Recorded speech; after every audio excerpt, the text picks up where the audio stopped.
Thank you. So Jeff, go ahead. Okay, thanks, Bob. You may recall that the new middle school located in the southern part of the district was identified as a critical need by a community-led facility committee with Mayor Eisentraut serving as one of the committee members. And in November of 2019, our community approved a levy that included the construction of a new middle school across from Hawthorne Elementary. Can you hear all right? It sounds like I'm getting a lot of feedback. Yeah, if everyone else can mute your things except for Mr. LaRose, that way, because someone's got feedback on one of their speakers. Okay, that sounds better. So our design inspiration is an outcome of the events that have taken place across America this past year. As a design team, we discussed the division across America and how the building design can promote unity, peace, and harmony. The tripod building footprint was inspired by the peace symbol, with each of the three legs representing the aspects of being, that is mind, body, and spirit, and also representing a student's well-being, mental, physical, and emotional. You will notice that the front elevation is angled out, and that is symbolic of arms that are reaching out to welcome you. Each of the building elevations does take into consideration the adjacent spaces. For example, the south elevation gives consideration to the adjacent home properties.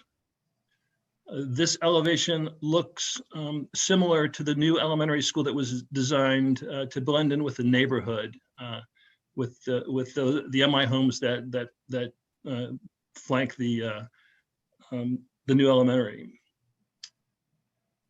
The north and east elevations take advantage of the green spaces by utilizing large areas of glass. And the front elevation that looks across at Hawthorne Elementary has more of a traditional facade while pulling in elements from all of the other elevations. And one of the prior slides, you saw the exterior courtyard. It incorporates a subtle use of the peace symbol that can be seen from the second floor and as shown on the site plan, which I think we'll show at some point during the presentation.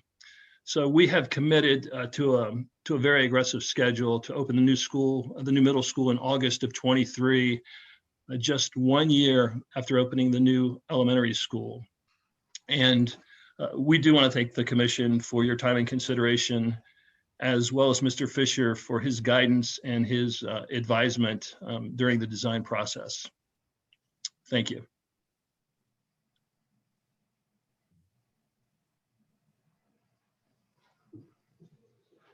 Bob, do you have anything else to add? Eric, I'll let you go ahead, and we'll certainly be around to answer any questions. I appreciate that. Who's sharing right now? Is that Trevor?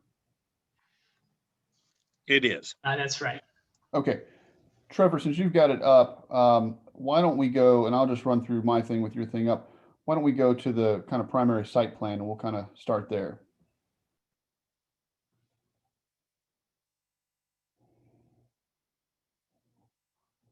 All right. And if you wouldn't mind just kind of, zooming in a little there on the front, not that one, but the first site plan. That's great. All right, so pretty much for the purposes of our code, generally speaking, staff would approve any of these items that would be, to send them to, we would approve zoning certificates that would allow them to proceed with multiple entities, including the Franklin County Building Department, Columbus Sewer and Water, in order to proceed with their building plan. We also would have it reviewed from our engineers who have reviewed this site. And so instead of an administrative review, since this is a public entity, on public ground. It gets redirected to our Planning and Zoning Commission to kind of do this. And for today's action, it's fairly simplified. I would say this is even a little bit simpler than the planned district, which the commission reviewed for the elementary school. Really, the criteria that we're looking to review in this case, outside of the engineer's review, who's an entity of the village, are several items. One is, we'll just start with the basics, is site coverage. And Trevor, if you don't mind, I think you've got a lot of these things on the plans on the main front sheet. If you could zoom into the text, because as required, the architect and engineer put everything as required to code, whether it's landscaping or coverage in this case. So if I recall correctly, on the main page, you have these items kind of listed out in the, yeah, right there in the middle. If you can zoom in, well, that's landscaping. Let's not use that one. The front page, I think, has what we're looking for coverage. That's boxes and stuff. Well, oh, there it is, zoning information over on the right. So, oh, this will be good. So as you can see, the max lot coverage allowed is 80%. In this case, the proposed lot coverage for their lot is 38%. Building height for this zoning district, which by the way is like an R2, it's like a limited suburban district area, is 35 feet at the height for the roof. And the building height in this case is 33.5. So they meet that requirement. Setbacks here also more based. Our code, allows for a school in this district, but the settings of all the setbacks are actually more designed for houses. But that's what we have to work with. So the rear building setback is a maximum of 50 feet. Now, in this particular case, Trevor, if you can jump, I think it's one of the last pages where you've got all the measurements on it. We can kind of show them. They greatly exceed that. I forgot which one that is too. Now it's beyond the grading plan there. It's toward the back before you get to the elevations. Keep going. That'll work too. Is it that one? Well, from memory, if memory serves, one of those sheets has got it on there at about 190 feet from that rear building in the back to the building line. They more than exceed the 50 feet setback. Side setbacks are, they've got it marked at 30 feet, but in fact, I'll tell you that it's less than that. It was a combination of 20 feet for two sides, again, based on residential. So you can see there, that's good, thank you. 115 feet at the corner from a side setback from the residentials. And again, yeah, that closest corner was right from memory, 193 distance to the rear lot line. Front lot line, they have to have a 30-foot building setback by code, and they've got that marked in that dashed line right across the front there. And from the right of way, their closest they come is 123 feet, taking away 30. They're 93 feet from the building setback itself. So they meet all of their setbacks without too much difficulty. So height, setback, building coverage. The next item that we look at then is the landscaping. So if you want to jump to the landscaping cover sheet.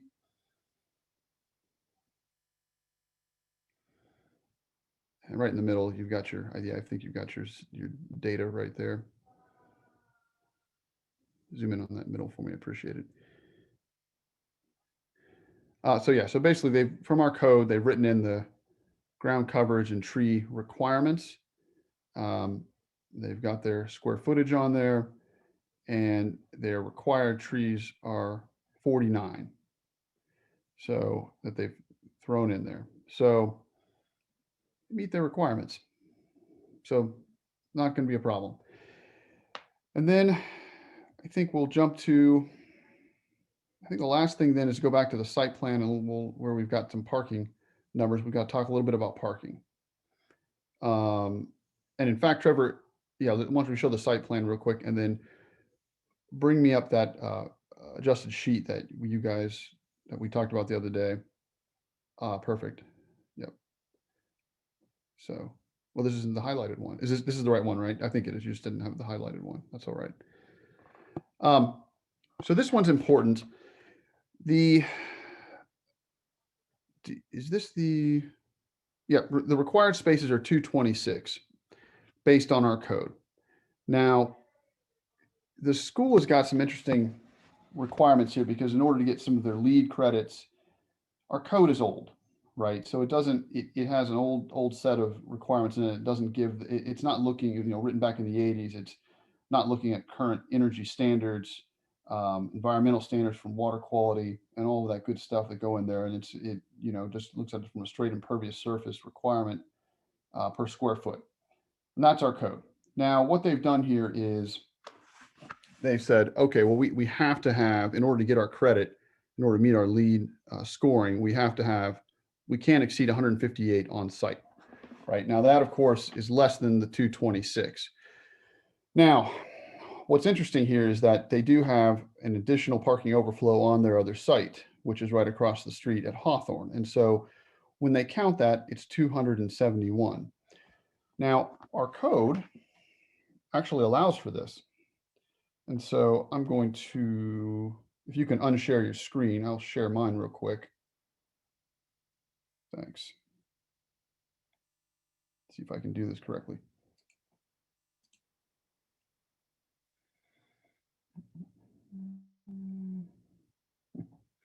One second, folks. Sorry about that.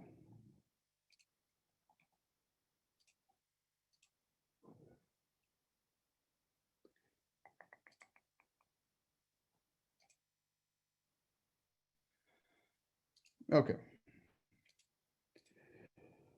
So under 1282.04, for those of you can see my screen, I assume, there is a joint parking area.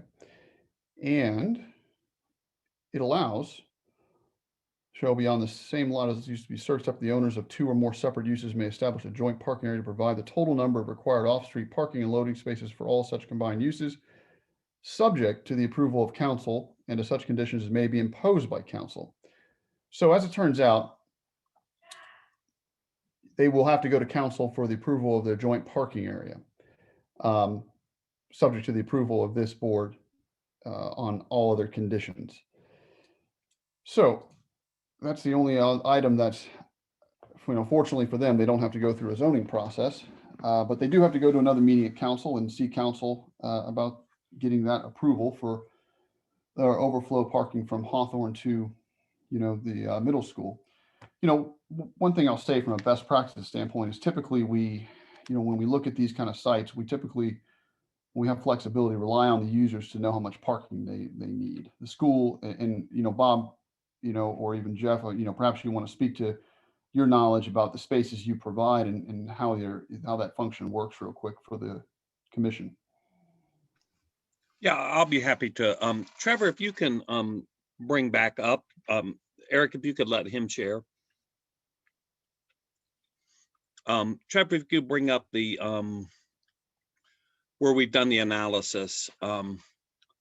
So the other four middle schools in Westerville, and they go up to Genoa Township, but three are in Westerville. They have currently, and we're designed for a much bigger student count than what we're designing for. So we're designing for an 800 student count. And again, if you understand the demographics of school districts expanding, they've done 10 years and further projections.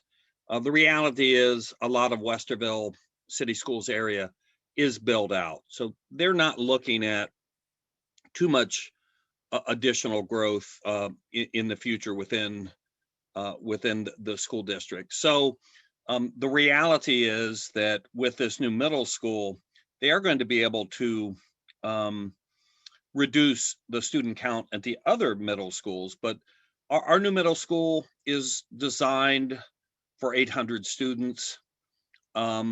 The other middle schools, as you can see, their parking counts that they have are are well under what the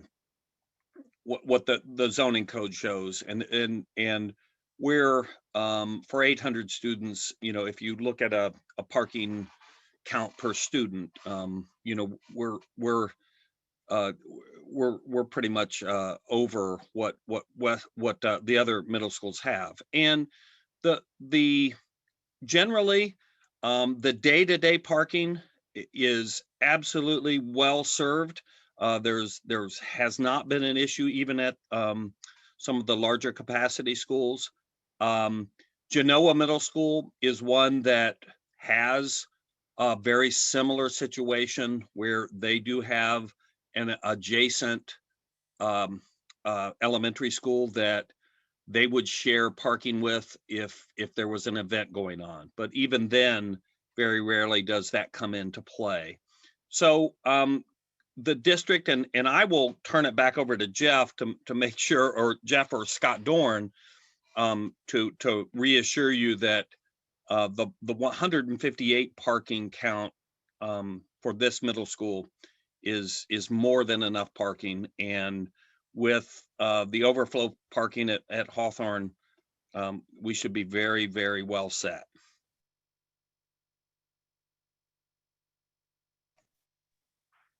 So I concur with what Bob said. As we look at the new middle school as compared to our 4 existing, we more than exceed the need for this new middle school based on our experience with the current middle schools. I'd like to also add that while we are planning this building for 800 students, it's anticipated at opening with about 720, with some growth over time, but it'll be questionable whether we actually hit the capacity of 800.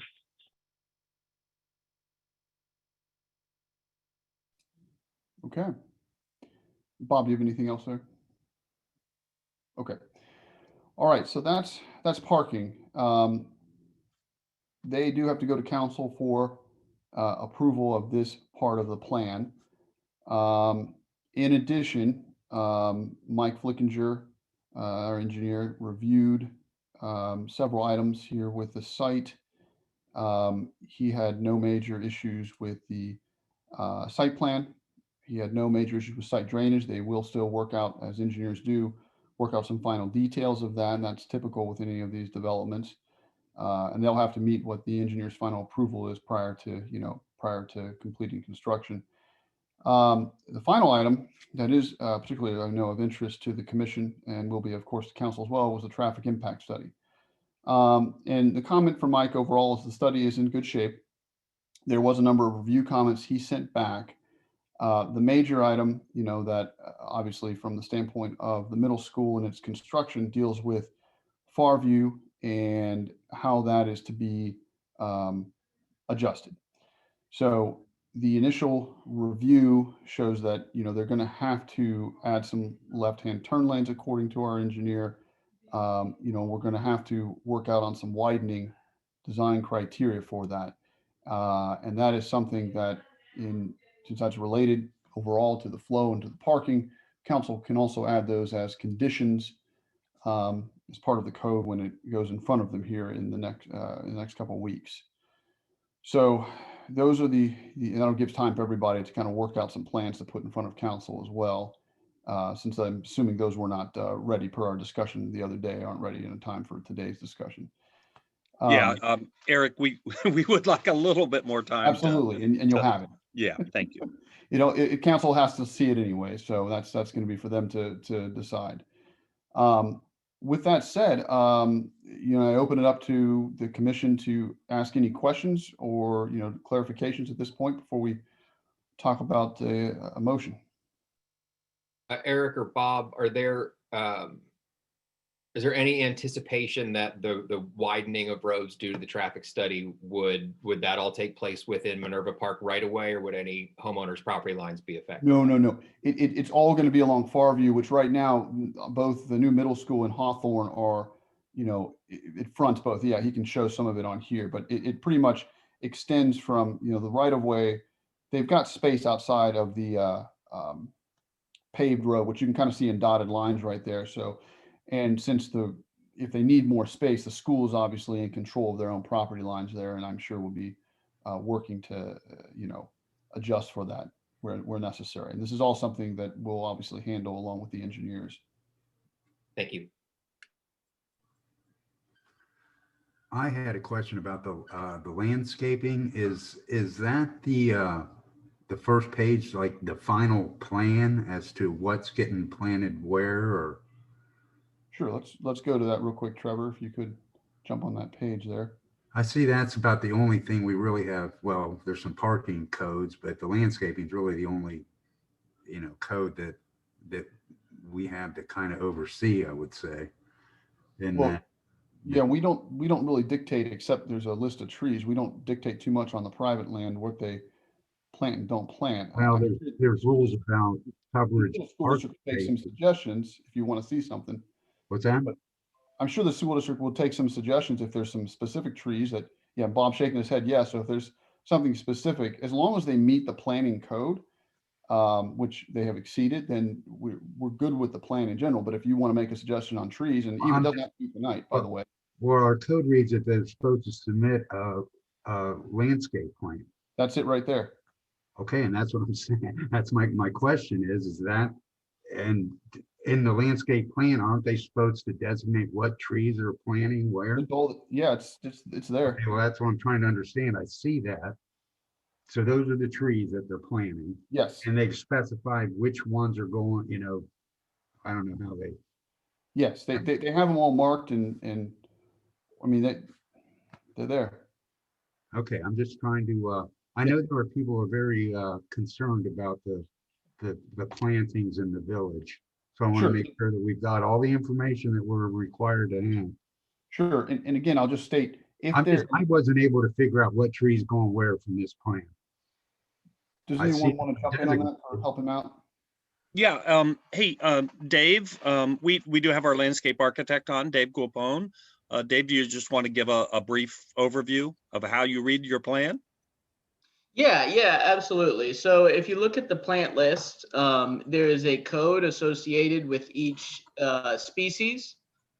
So if you would zoom in on the plan, for example, if you were looking at the south property line that's adjoining the residential area, we have those existing trees, which you see kind of clouded along the property line that we are saving. And then we're also adding some additional trees to kind of fill in the gaps. And you can see we're tagging each tree with a code. So for example, we have Okay, I three see. Okay, LAC, and that would be 3 trees. And if you look on the plant list, that code, you can read what the species actually is, of which that would be a London plane tree. all right, now I'm up to speed. Excellent. Did I answer your question appropriately? Is that what you were? Exactly, thank you. Okay, perfect. Thanks, Dave. So yeah, and again, if anyone has any tree suggestions, I know if things have come a little late because we put things together here, in the last couple of days. Again, the school district, I'm sure will take suggestions. If anybody wants to talk about subbing out trees, I'm sure Dave will be happy to take some emails and we can send something over to Bob and Bob will get some answers back. Yep. Okay, so Eric, this might just be a little bit more for you and I. As we're both aware, the traffic is probably the #1 concern. I guess I don't want to speak for everybody. The emails that I've received, the phone calls I've received, the traffic study is the #1 concern and complaint that I have with the residents in the village. So as soon as you're able to get me the information with Mike's comments and different things, I would like to get that put on the website immediately. As well as these additional plans, so residents are informed as to exactly what's going on. So that's something that we can work on tomorrow. The parking, I know, goes to council, and I would just, I'm one of those parents that my kids have been at Heritage for a total of 5 years between them. There was very few times that we did have to park in the grass, but yes, there were days in which we had to park in the grass for certain events. So obviously parking is something, we just want to make sure that people aren't parking in the grass and that kind of stuff. So I Right. believe having Hawthorne right there, that's going to solve all of our problems. Yeah, as far as that goes, having that should be fine. Are we going to talk it on? Maybe I'm going to step on toes right here. This really doesn't have anything to do with their current plan, but I know that this is already what somebody's wanting to know. Where is the sports events going to take place? Like, this is the actual school, but football stadium, track, things like that. Where are those going to sit on the property at this point? They're not on this Um, property, Mayor. They're going to be over on Hawthorne's. Is that right, Bob? You're going to get another plan down the road, so you'll get to see another plan. Okay. So, because again, it's missing, so I just want to Yes. tell people why it's missing, because that has already been a question. Trevor, if you can jump, there is a baseball field on site. There is a basketball hoop, I think, in the back too. If you can show a clearer picture of that on one of the other sets there. Maybe the color one's got everything. The next one up there. Yeah, I saw it on one of them. There. Yep, we've got a couple fields. That's the basketball court in the back there, full court. It's actually two, I think. So yeah, they have several things and some fields on site. And then Hawthorne is going to have, as has been explained to me, it's going to have the stadium and track and everything on the other side after they get a redesign. But they're not there yet. They're going to get that over later to us. Totally fine. I just know it's missing on the maps, and I know that there's some people that are making sure that they're going to have access to stuff like that. Yes, and Mayor, if I can add, so the stuff that's being considered tonight will need a motion from planning and zoning to approve so that they can go ahead and get their certificates to proceed forward under their schedule, conditioned upon them getting their parking approved and traffic at council. That way, those things are still handled at council, and they're going to need time to do some more items on traffic and prepare for that meeting. But there's no reason for us to hold back them No, Columbus and getting other things handled with water and building I department. also would completely agree with you. Brady, I don't know if you want to take it from here, if you want me to do. But at this point, Lisa, I know you were the one that had a couple questions the last time. Did you have any questions? Anybody else? Right. Can you hear me? Oh, sorry. Oh, this is Beth. I had a question about, in the traffic study, will it include like how many buses or are going to be at this site coming and going morning and evening? I think the school district can talk about that. And obviously the traffic study will be, as a whole presented to the council, and Mike Flickinger will talk about it. Guys, correct me if I'm wrong, but your traffic study deals more with vehicles on site as far as traffic vehicles per day type items, correct? Well, the traffic study did deal with all vehicles, so buses included. What we're anticipating right now, and it won't be any more than this, but we are anticipating about 17 buses. But do keep in mind that the middle school opens and closes earlier than the elementary school, so there will be no interaction between that traffic. So our traffic study basically shows that there's very minimal impact to peak traffic demands. Again, the way that we've got this set up is we've got cars and buses separated. We've got a bus drop off. We've planned for the appropriate number of buses. Again, the district at their school level, what they will have is supervision for car drop off. They will have people out that are directing traffic. As Jeff LaRose put it the other day to me, it'll turn over quickly with cars. It'll be better than the airport drop off that we're also used to. So the reality is cars and buses will be separated, but for the middle school, they are going to be at a different time than the elementary schools and not interact. Yeah, and Beth, all of this will get, this section of it with traffic and the parking will get handled at council. So more of your questions will be answered. They've got to go work with our engineer and get some things finalized before everyone's ready to present and talk in a little more detail about how that road's going to be handled. Well, I just was wondering, I mean, if it was in the traffic study, because I'm sure that that's a question that'll come up. So that we would all have an answer to that. So it's really not a matter of approval or not approval. It's just a matter of information. So, Yes, I'm sure your council will want to know the same thing. So that'll be ready for them. Everyone will get that at the same time. okay. Yeah, the traffic is the only thing that I've heard over the last year. You know, somebody did ask how close it would be to their back property line. These diagrams definitely show a lot of that. So I think the biggest concern that I have heard from residents is definitely the traffic. And I would agree.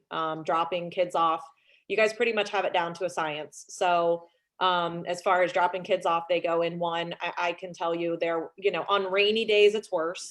I mean, I've dropped my kids off. I drove my kids to Heritage every single day. So if you want an expert opinion on drop off, I got it. So no, I mean, and it was never an issue. I mean, there were days it took a couple extra minutes, but the rainy days were the worst. When it was sunny, it wasn't.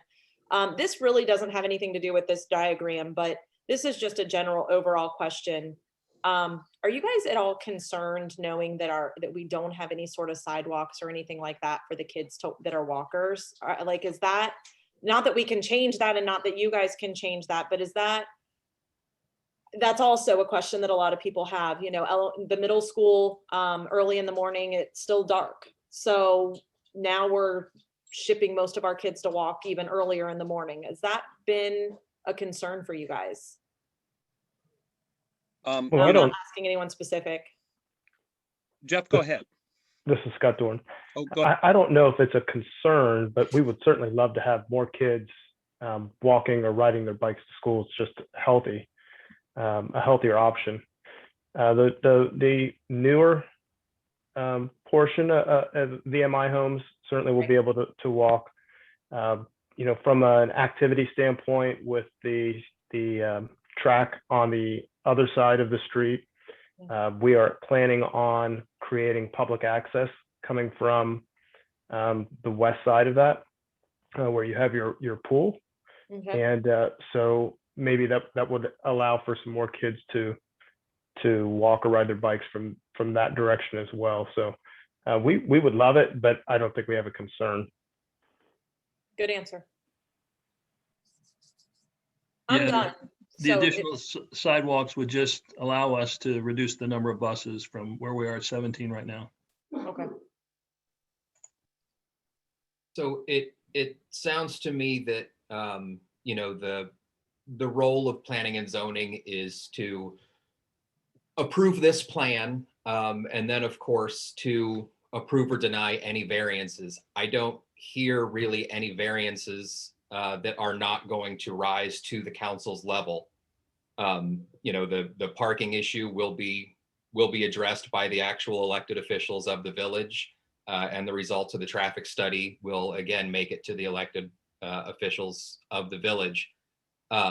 So with that, if there aren't any other questions, I would make a motion to go ahead and approve this plan so that it can move on and we can get started. Is Yes, there a second? officially conditioned upon it going to council for parking and traffic. Yes. Second. Second from Councilman Benedetti.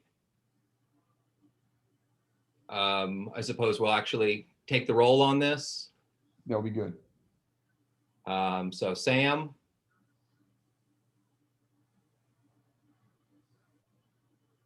Gotta unmute.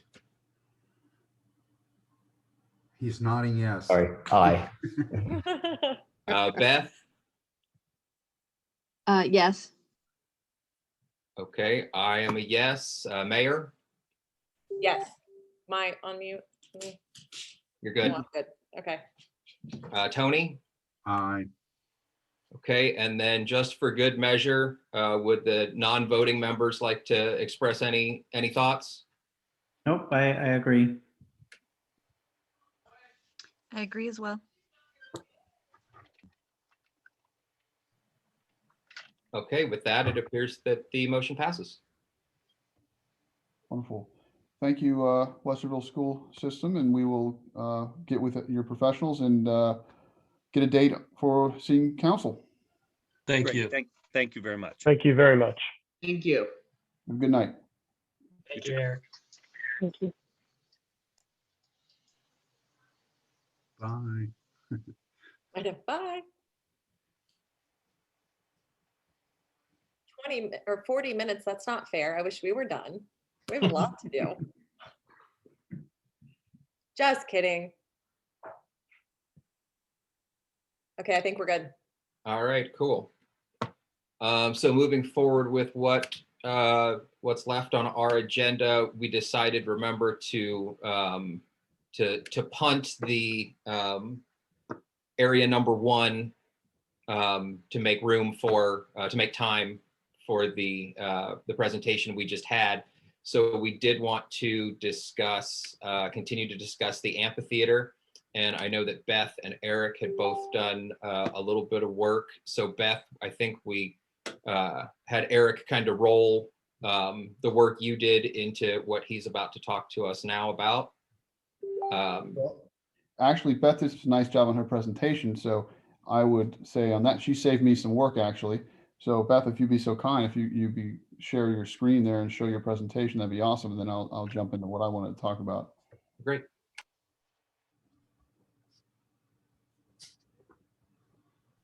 If I just put up a PDF, will that work?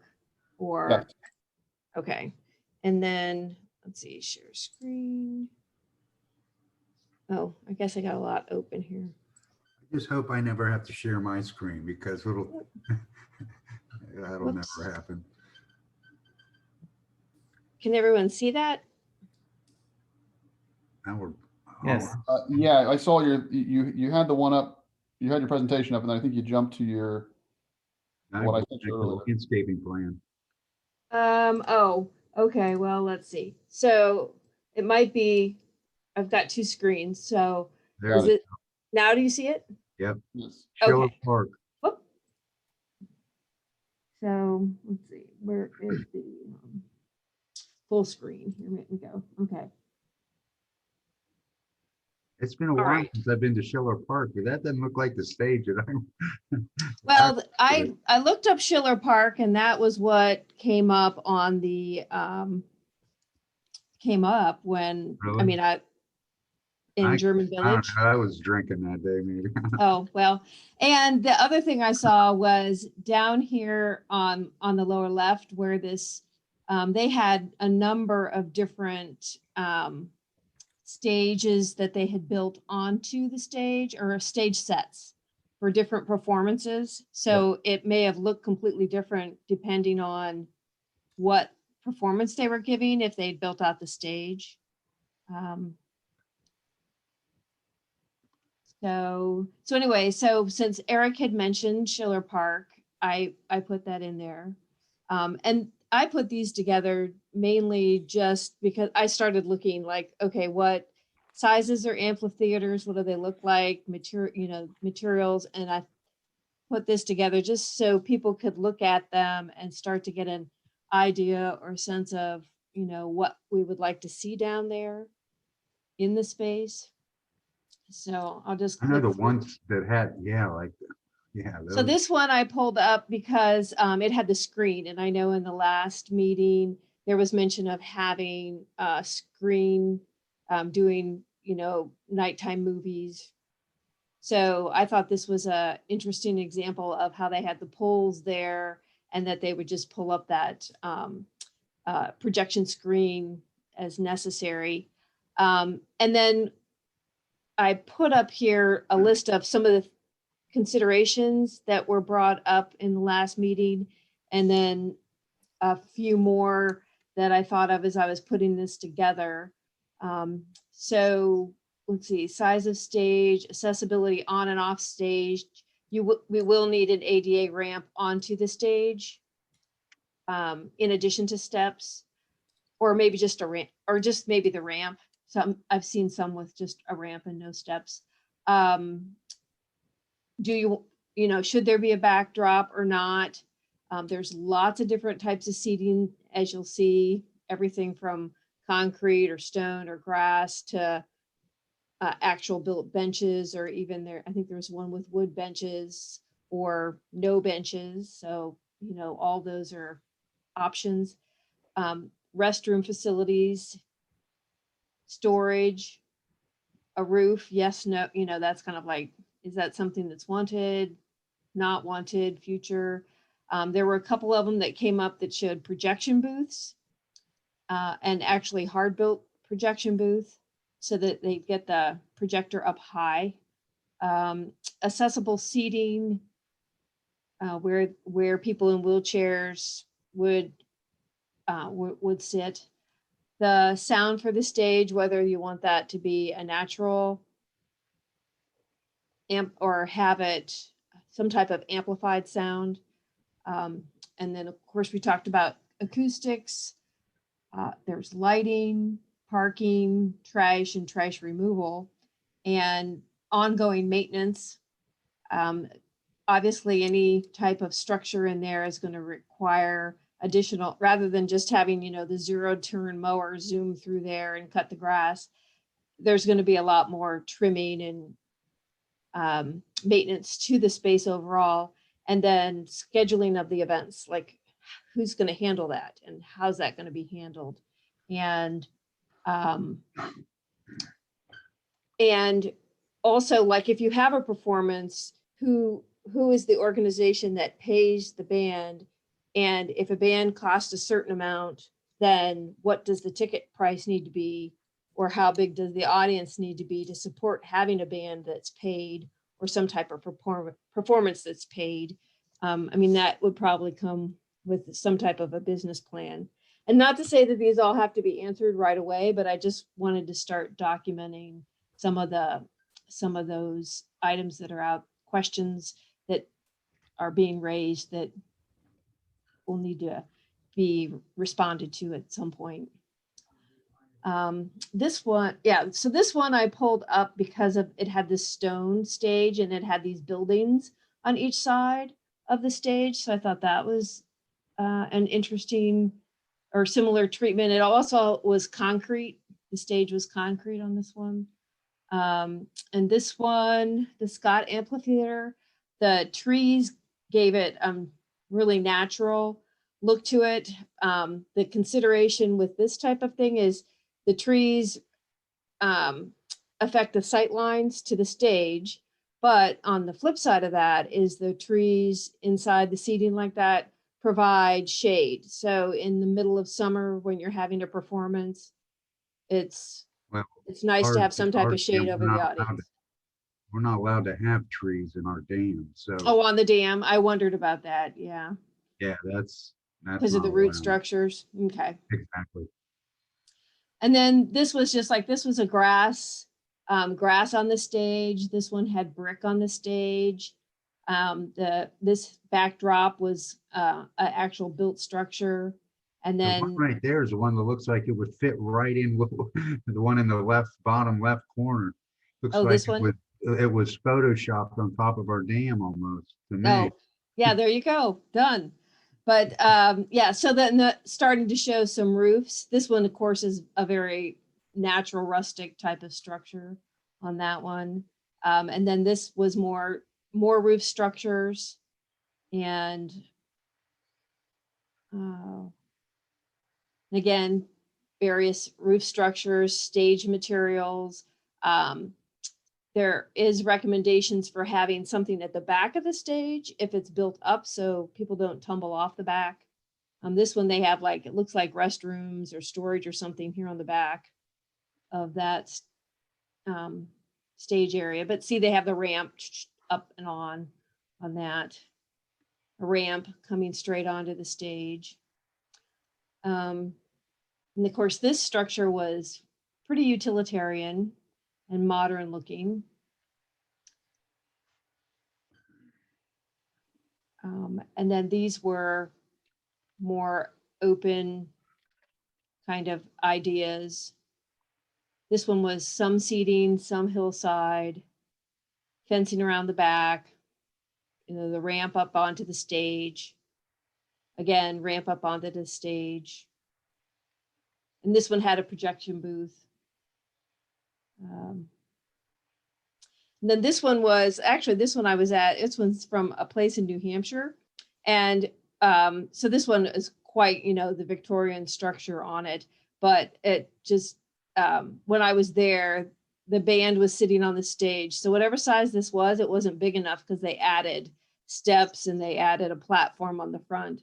But it did have a beautiful view of the lake while you were sitting there and the band was playing. And then this was like, these are only 2 sheets out of a Boy Scout manual. They put together a whole plan and consider their recommendations, things that they were looking at. And there were several other pages in this PDF if anyone wants it. It was more detailed about the sound and the acoustics and some of the construction of the seating and that type of thing. And then this is another option is to just leave it as a folly.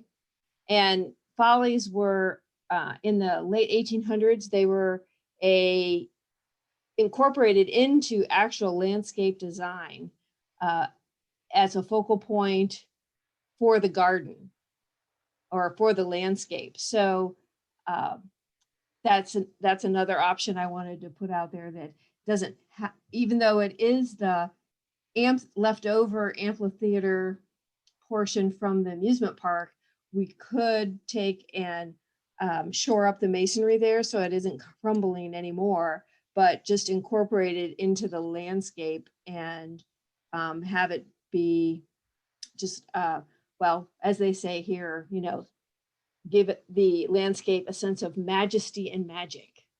So just as another option to put out there.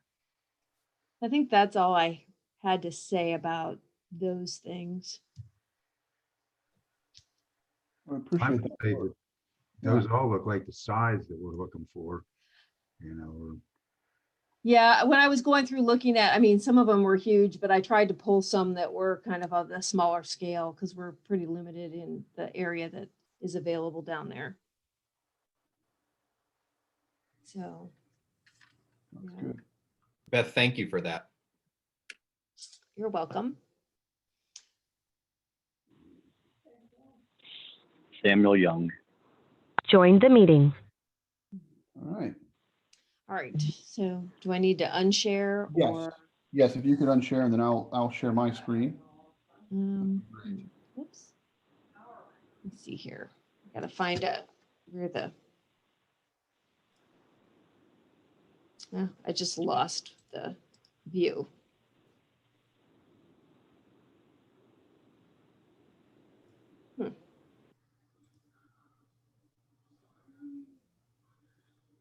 Now, how do I get back to the? If you like the view? shot in the upper right, there's a view, hit the view and exit out of your, there you go. You're actually at the bottom now, there's your share in the green button in the middle. You should be able to unshare it with you should have like a red stop button, red, green somewhere in there. Yeah, I'm scrolling and it's not coming up. So the other option is in the upper Stop right. share.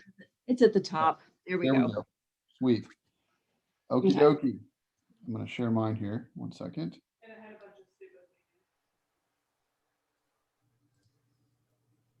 All right. 1 second.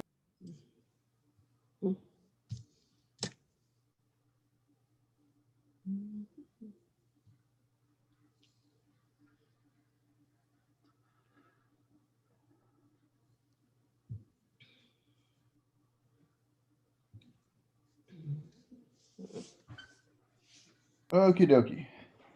All right.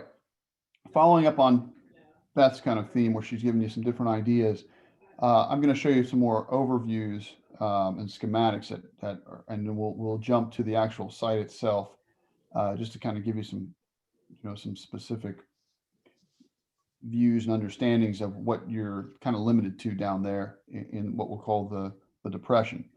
And in general, the design criteria, as Beth pointed out, is, you have your stage. Your stage can be elaborate, simple. I would expect that, we can keep it fairly straightforward and simple as long as it meets some of the, the basic standards of stagecraft itself and the, I don't think the acoustics are too much to worry about when people are orating. And, from the standpoint of whether we have bands or what we have down there, I'm going to leave that to, council and their policies at the end of the day as to how that gets handled, because many things can be determined, on how sound is dictated and what type of arts or, again, stage, craft is done down there. So with that said, let's just kind of look at our basic designs. I have a really quick question. Yes, go ahead, sir. For the ADA compliance, does that mean we would have to build like a ramp from the top of the dam, from the side down, or? So I'm gonna put it real basically. I don't know as to what our specific requirements are for an already existing condition that we have there, right? That is something we're gonna leave once we get out of our kind of conceptual phase, when we have to actually utilize a design architect, whether Beth is part of that, or whether we have another professional engineer to assist us with that. That's going to be a determination of code at the time, and it may even have some legal counsel involvement as to what we have to provide. I'm not saying that it's wrong or right to provide it. I'm saying that we should know what our requirements are, and then obviously from a final design guideline, when this gets designed and built and approved by council, that'll be the final say. I would suspect that we would want to make it some form of ADA accessible, right? That seems appropriate. But again, I don't know. This is kind of a unique condition with a dam and already existing conditions down there. And we may or may not have to do a full bore set of, ADA compliance guidelines here based on what we've got out there, right? I mean, our pathways, slopes and so forth around, our areas to be inherited, from a public standpoint are not ADA compliant, as an example. So, our slopes on our sidewalks have to be ADA compliant within the right of way. So we're getting into two areas, one within, right of way accessibility, and then this is, public ground accessibility. And there are going to be some different standards. So we're going to put a pin in that one because that's definitively going to come back up, but we'll get the answer from a professional standpoint at a later date. Okay, thank you. Yep. Because that could get expensive trying to get a ramp that's at the right grade down to the stage. It could, and again, there may be a simple solution to it, and I'm going to leave that to both what's required and then what can be designed, right? So we'll get into that later. No need to, we just can't answer it right at this moment in time. All right. So getting back to stage design, simple stage designs, in general, I think suit us best down there. One second.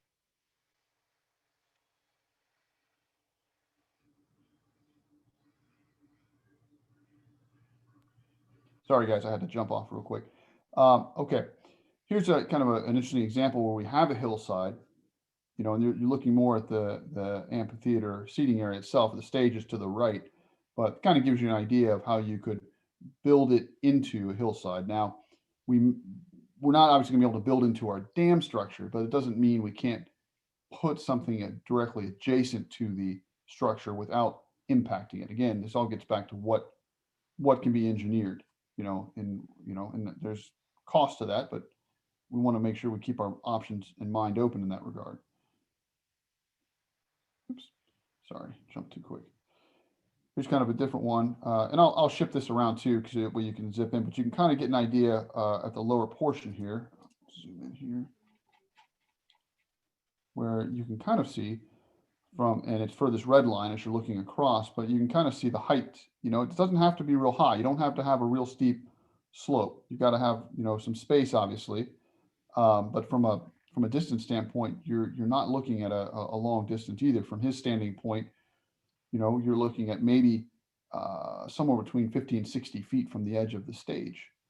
So again, you can make these compact and fit your space areas that you need to. And this is just kind of a schematic about how it moves out from, the standpoint. Again, we can see it doesn't have to be a big area. And, I'll just kind of shift this around. I just kind of wanted to pull things together, since we're looking at kind of more site. This is an interesting one because, again, small, compact. You can choose to have a stage. You can choose to have a backdrop. You can meet your safety needs while also having kind of a very unique look. Again, I think there's a lot of possibilities to keep it simple and keep costs down. And I'm going to reshare my screen just a second. I'm going to stop because I'm going to go to a different part of my computer here.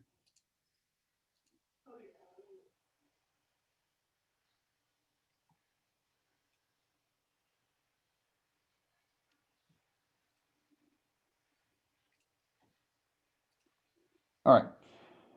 Now, I'm hopeful by the next meeting, I was talking to our engineer, we do have some access to each EMH&T's dam drawings, and we should, if we're lucky, also catch the topo, around this area here. It's close enough to where they should have the conditions on it, but I did not have a copy today to work with. So this is the aerial view with some topo lines, so it kind of gives you an idea of steepness, the contours.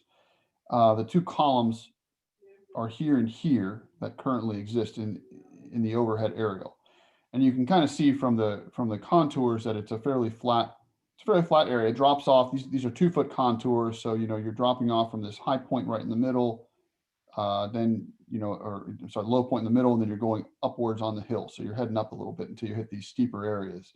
2 feet, 2 feet, 2 feet, 2 feet, and it gets real steep over here. Now, what I kind of wanted to show you, let's see.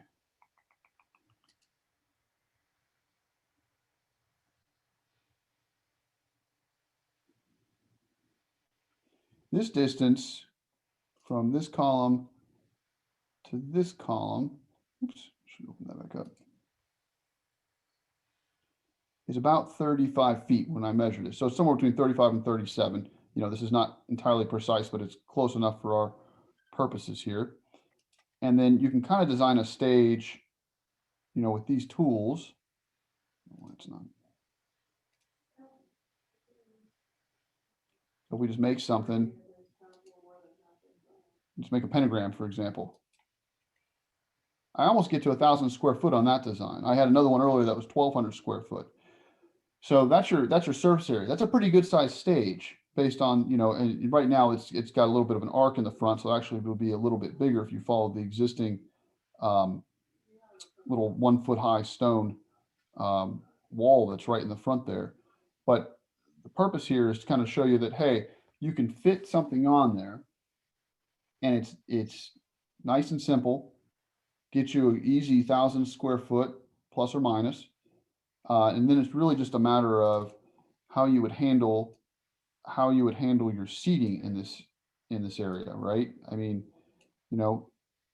we've got some hillside to work with, and maybe, there's a way to do that. We've got a rock, we've got some other things here. This gets steep over here, and you've got to work your way around this kind of riprap that you've got here.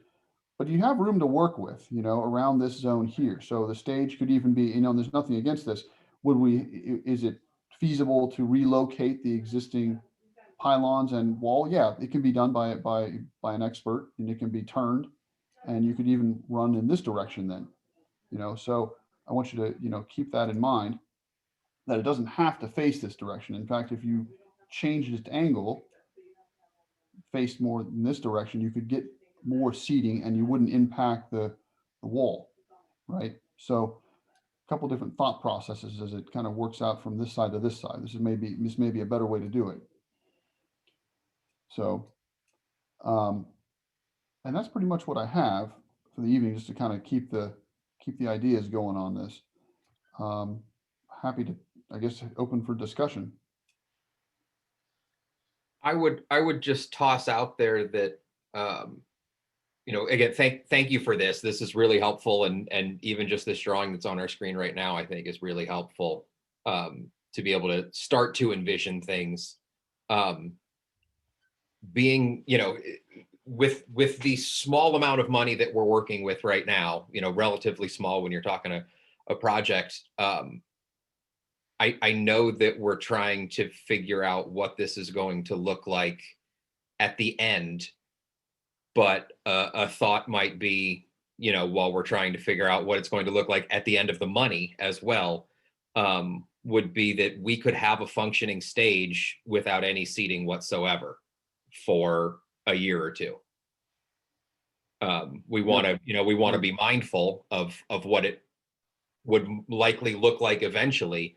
But you know, movie night with folks sitting on blankets on an incline, you know, we'd have to do something about maybe or maybe not about the rocks there, or at least make it softer to sit on. But you know, a nice little friendly stage like similar to what you've drawn. Have to figure out what goes on top of it and behind it and around it. But even without seating, you know, in the near term, I don't think would be a bad thing if it would, you know, make the money go further. Oh, absolutely. We're not far away from movie night, you know, just with what we have right there. And if there was electric run to that, you know, you could have small musical performances, you could have small stage performances, you know, it would all be dependent on how wet the ground is and what the weather is that day, but that's an outdoor stage, right? Exactly.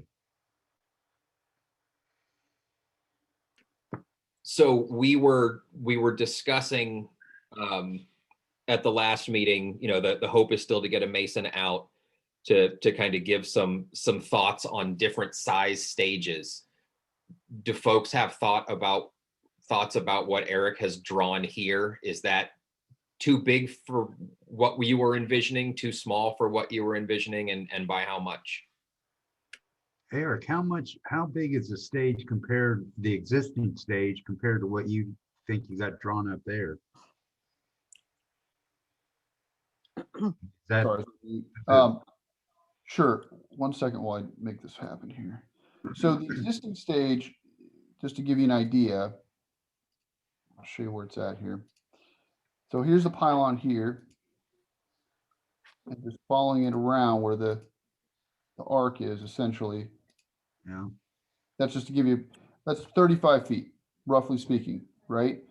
So that's all that kind of exists right there. You know, as kind of to give you an idea of where pylon to pylon, the front of the stage kind of came out to the original audience back in the day, right?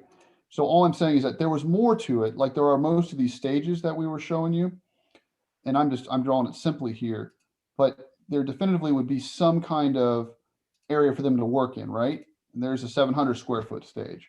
You know, you could make it whatever you're comfortable with. I mean, from the standpoint of function, I would say probably 1,000. You probably don't want to exceed 1,500 square foot, just to give you an idea of what that is. Let's just have a quick look at that. Sorry. Is there a reason we can't just leave the stage natural, the floor of it natural like it is now? Well, it will get mushy. I mean, if you really want people to be able to function without tearing it up, you know, you should have some solid surface. You know, that's just a matter of maintenance. Otherwise, imagine what happens. It just stays bare dirt. Eventually, people sink in it. You know, it leaves a lot less ability to function properly, except on very dry days. Lisa, why would you want to have it natural? Now that said, hold up. That said, as you noticed in some other examples, it could be a maintained surface of some kind, like nice even grass. But again, it all depends on the drainage, on how they have that designed, like a sports field, right? But you're still going to get mushy and wet. So it's just, there are different examples of it. Well, Tony, I think that may be dependent on what we decide to do with it. Maybe I don't. One reason why you would need to have it natural. Well, it would save money. It fits in with the environment. Again, you know, are we having bands come? Do we know that? Do we need a place for the bands to play? Or will it be more, as Beth says, folly? So, or I would just put this into your minds. I would say, look, a hard surface of some kind allows you to make a number of decisions flexibly over the course of time. Whether your council and the residents would like to have just poetry being read, or if they also want to include electrified bands down the road.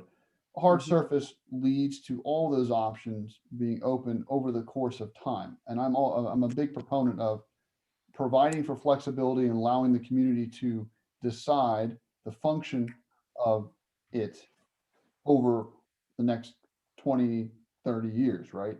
50, 60, it changes, right? So you always kind of want to leave something from a design standpoint and a functional standpoint, as flexible as possible. And I think it doesn't get more flexible than a nice flat, hard surface from a variety of performances that we can all imagine.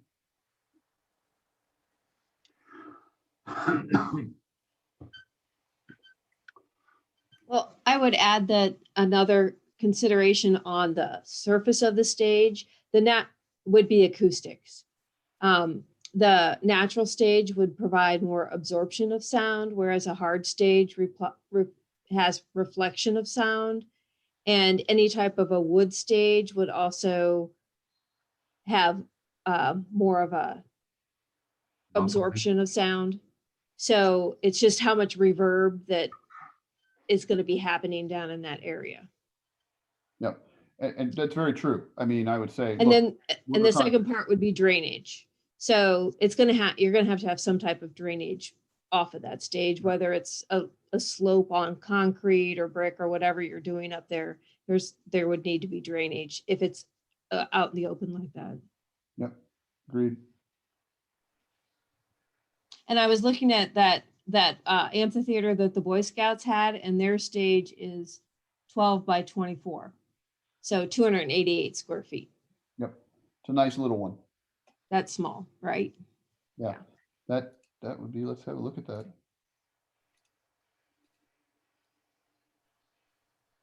I guess, from a what are we going to do with it kind of standpoint, I think kind of like Eric had alluded to, is trying to build an amphitheater that has multiple possibilities. I think I can't imagine anybody objecting to that, but I could be wrong. Yeah, Well- I think, there's no desire to, create something so large that it's an eyesore and that, any performance is going to look tiny and out of place. That said, again, thinking about something like Schiller Park, you can have a small intimate wedding on that stage that feels small and intimate and not like, oh my gosh, this stage is so big, why are there two people up here? But then they can also do, Shakespeare. Now they have different topography for sure. But I think that kind of stage size, if we can go on the larger side, 1,000 square feet or so, without it looking gaudy. And I also think that, height is important here. If we're going to build an 8-foot tall stage, it doesn't matter how small it is, it's going to look gaudy. Absolutely. And where it is, it doesn't need to be more than a foot or two off the ground. Yep. And so, some of those illustrations or the pictures that Beth had pulled, I like the thought of, a stone front and possibly grass, on top of the stage, as long as it's, able to be maintained and kept smooth, because then it looks, it looks like it fits the village. The dam has got, and the lake have rocks all over the place. You would have a stage, a riser built out of rocks, but when you're standing up on the dam looking down, you're still seeing mostly grass. I think there's definitely a happy medium that could be made. That said, that's likely more maintenance than just pouring some concrete and calling it a day.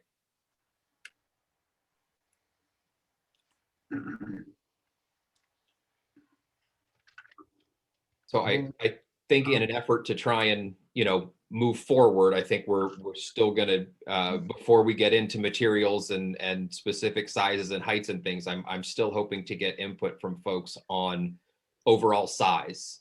Again, Eric's got one right here that looks to be almost 750 square feet. I know that it's still hard to see from a map without going out with a tape measure and a chalk line and figuring things out.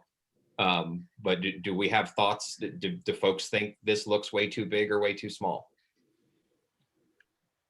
I think it looks I mean, it's about maybe a little bit bigger than what's there now, and I don't think that's bad. Yeah, and I'm, and going back to that picture, and we'll at the next meeting, we'll bring that too. If we're trying to at least meet the original historic criteria of what was here. Definitively, it was this long, you know, across from point to point. We know that. And there was room for them to work in the rear. So you know, off the top of my head, I'm confident in saying, look, I know it was somewhere, it had to be somewhere close to this square footage, you know, for them to wander around and do their shows based on the illustration that we saw. Eric, there were never shows there. That was well put in. This is my understanding, put in by whoever was building the houses at the time, just really for a fun thing. My understanding is it was never used. No, hold up, though. Prior to any houses being designed back in 1895 timeframe, there was definitively No. This was put in there was definitively after. an amphitheater there. It- And It hasn't been in definitively since. it's on the original map. I've seen it. I'll pull it back up again. So I don't know where you're getting the story there. There was something that was in use at the time. The village historian, Who's that? I Bob understand- Stewart? Rob I understand what Stewart. you're saying, but there's historical documents showing that this, prior to any houses even being built after this was closed, that there were clearly, from an amusement park standpoint, there was an amphitheater here that is that age. That's what's left of it. Okay, on that spot, there is a map that demonstrates that. I've seen that. So, no disrespect to the historian who is talking from a marketing standpoint, but it's historically linked back to this original time frame. So that's all I'm saying. So, and you know, and I remember learning about this back in planning courses at OSU as well, and they went over this in you know, Minerva Park. So it's in the coursework too. Anyways, from the illustration and the time frame, you would need to be between those pylons, and you would need to be a certain square footage to function. 300 square foot's pretty small, and I was playing around with that earlier. It's hard to get to there without a weird looking stage, right? So I think you're minimally somewhere in the 750, maximally, you know, to not look gaudy, I think you're around 1250. You've got some range to work with here. This is an 800 square foot, you know, octagon or hexagon, sorry. So And that's where you think it is now? that, I think you, between the two, I'm just playing around with distances, you know, there's nothing there that definitively shows where the outline of the original stage was, right? Except for those pylons and the front wall that arcs out, right? Right. So you'd have to work off that, and then you're going to have to ad lib a little bit to make it functional. So, and essentially that's just more, that's more a matter of design and recommendation at this point, right? So What was the kind of, when you were looking at these different amphitheaters, what were the stage sizes that were on those?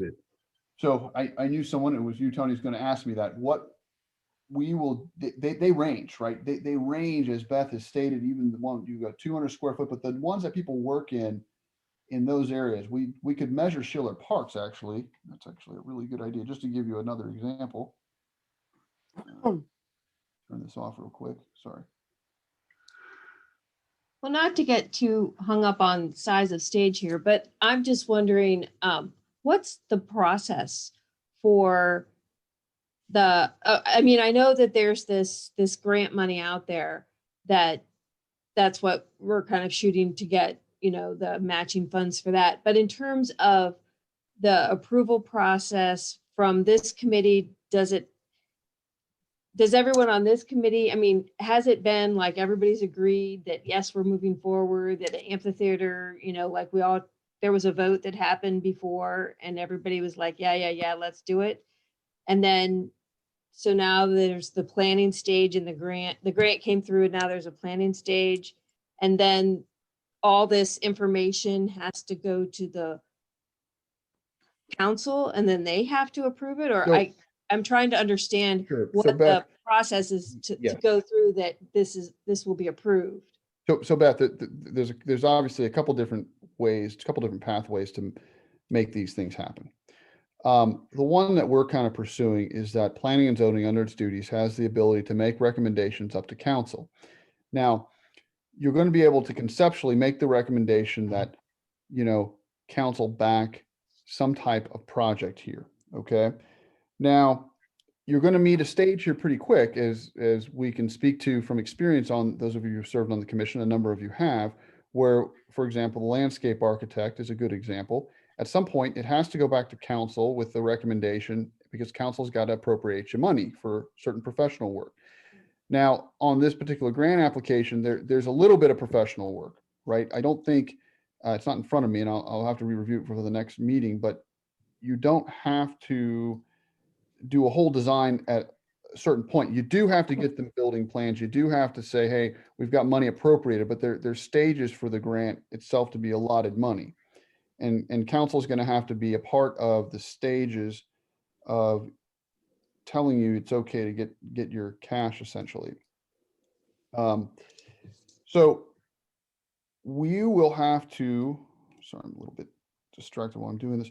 You will have to essentially get to a conceptual point here, and you will have to, ask, say, council, we want to do this. Here's our recommendation, right? So you're going to be able to say, hey, we think it should be oriented this way. We think it should be a certain size. We know that materials are cost X, because we can get quotes, quite frankly, without having to get too crazy with stuff. We can get an idea, a rough idea, to get some idea about what those things will cost. We know the mason is going to tell us a certain amount of money for A, just rebuilding it, B, moving it around.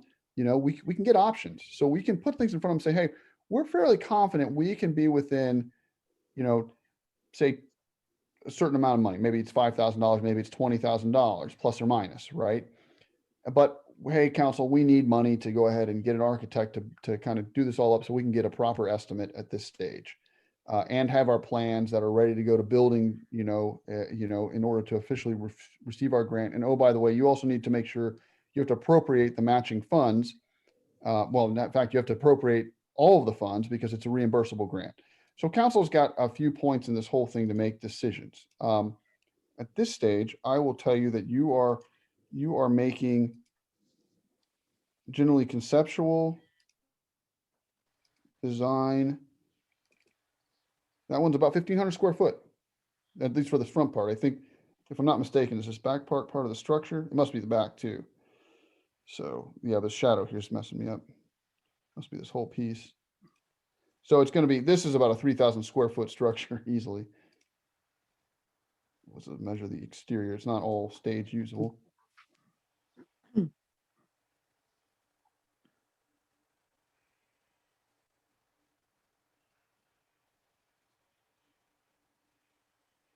Oops. There, 3,800. Not even done yet. So it's a big. That's a big stage. So there's Schiller Park's example. But yeah, Beth, going back to your question there, you're going to get enough of the detail together to be able to ship it back to council saying P&Z recommends that we move forward with this project. Here's some general criteria. We need A, B, and C done by council, right, to move forward, and then see what council says. I would say that the one thing that we had talked about in the past that I recall is that, we were willing to go forward with tuck pointing and trying to just to shore up the existing structure. I mean, that's something I think has already been. That is absolutely correct, Tony. The mason's coming out. Obviously, we've had a bit of a snow Mageddon the last couple of weeks. As soon as this thaws up, he'll go out and give us some options. And so you're going to have those to, preview both, just tuck pointing, rebuilding it, moving and rebuilding, right? So depending on his assessment of the, what's left and what condition it's in.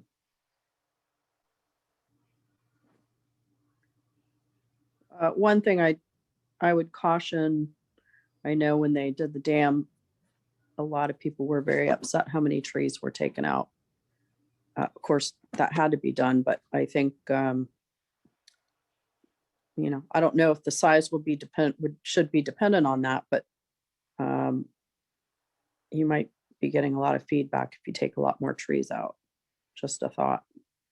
No, it's understandable. And there's areas to preserve trees, but a lot of stuff's been wild growth down there too. And if you're going to rebuild the stage, you're definitively going to have to take some trees down. A couple of them might be good species, a couple of them might be crappy species, and we can have an arborist give us an opinion on them. But at the end of the day, with any construction, you're going to cut trees. And the nice thing about trees, you can regrow them, as we know, as we're planning to do within the village. So we'll make sure that we're environmentally friendly one way or the other. Well, that's definitely true. And we're certainly getting a lot more trees, but you can't put in a 50-foot tall tree easily. No, it takes a few years. And yeah, we'll obviously need to go, you know, as it warms up, go take another look at where things go. I mean, my recollection was that the bulk of the trees were to the left of the stage as you're looking at it. And so there's a good chance both for, for sound screening and for view screening that to the left, again, as you're looking at the stage, there's going to be a whole bunch of growth that can stay there either way. And room to add more if we're inclined. Sure. So inclined. Yeah, I think the only trees we know that are going to have to go at this point are the ones that are actually growing up through what's left of the structure. Yeah, trees right in here. You've got a whole grouping that's out here, and there's even more growing on this hillside here. So there's a lot of trees that will not need to be touched, but definitively you're going to have to clear something in here.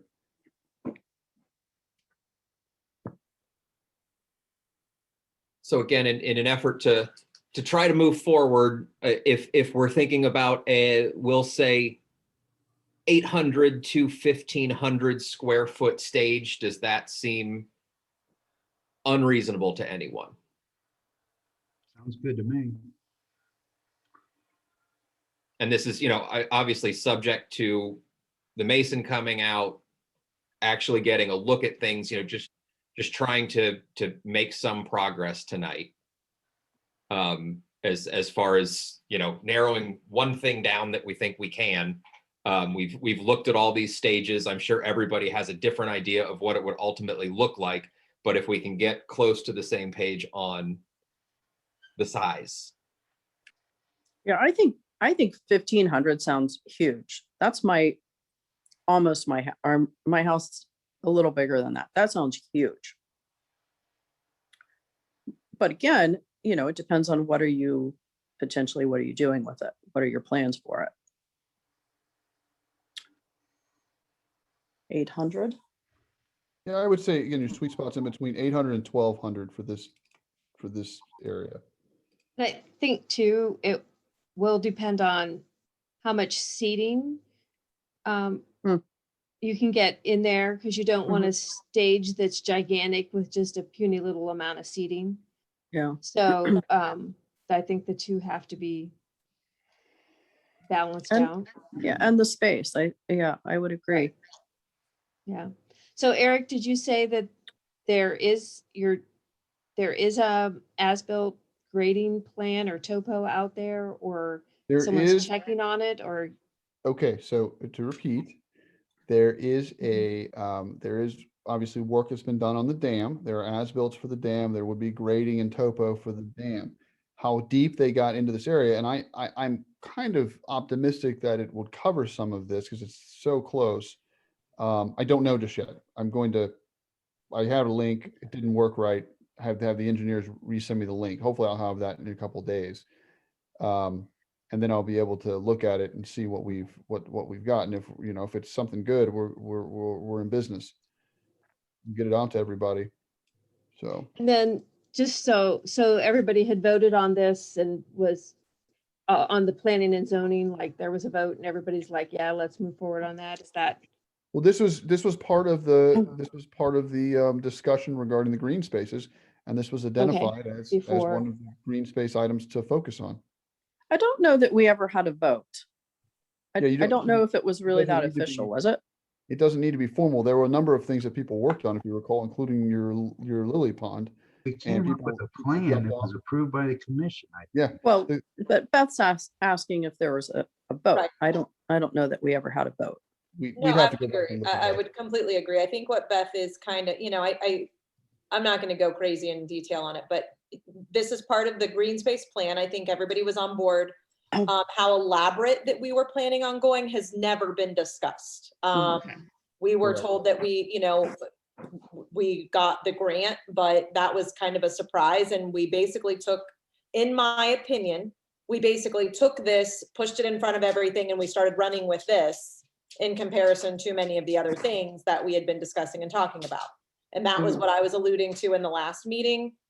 Because I don't think that it was, I think it's been just kind of shoved that this is what we're doing. That was my feelings last week. And I know I kind of took it off and kind of was making that point. So Beth, I think you're kind of asking the same things that I was asking last week, and I'm not saying that not everybody's on board 110%. I was just a little taken back by why this is now the number one priority and who decided this was going to be the number one priority. And it became the number one priority because of the grant. And again, I'm not saying that people didn't want to, but I think that was my question, Beth. And no, there was never not, that's kind of where we ended up. Yeah, well, I think that was kind of like my general thought that. That's what I was, I kind of got what your question was. After last week, when we went through all the, I'll just say stuff that was going into the green space. And I guess from previous presentations I had been in,